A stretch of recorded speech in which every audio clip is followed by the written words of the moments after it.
Okay, this is video 2 of the practice test for chapter 11 for Algebra 2. We're starting at number 7.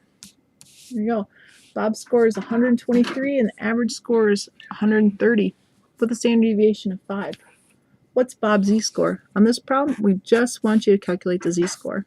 The formula for z-score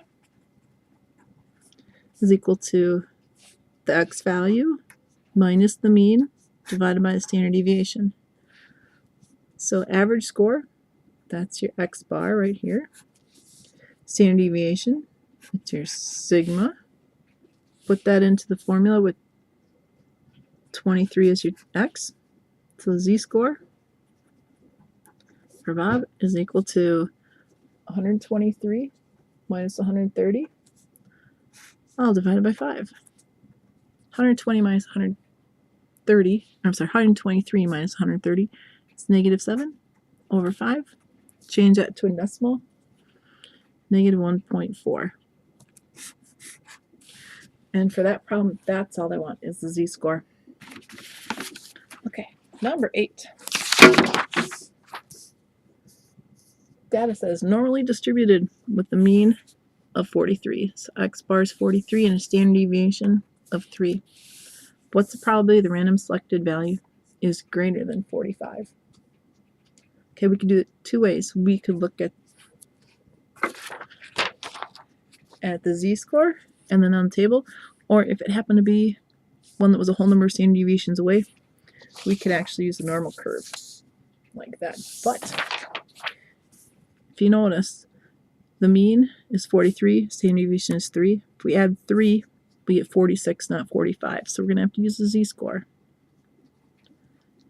Okay, so for this problem, the z-score is equal to 45 minus 43 divided by the standard deviation. So the value you're looking for minus the mean divided by the standard deviation. Okay, so 45 minus 43 is 2 divided by 3. Now on our table we round to the nearest tenth, so that rounds about to 0.7, 0.66, so 0.7. Now 0.7 on our z-score, I use the positive 0 and then down below the 0.7, and I end up with a percentage or a value from the z-score table, 0.7590. Okay, problem is that's the part under the curve that would be less than.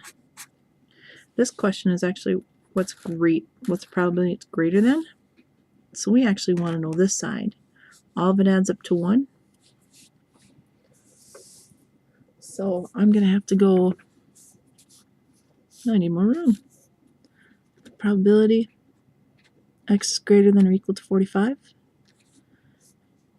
This right here is the probability x is less than or equal to 45. So I'm going to have to take, to get the greater than or equal to 45, and do 1 minus the 0.7590. Oh, this is squished. 1 minus.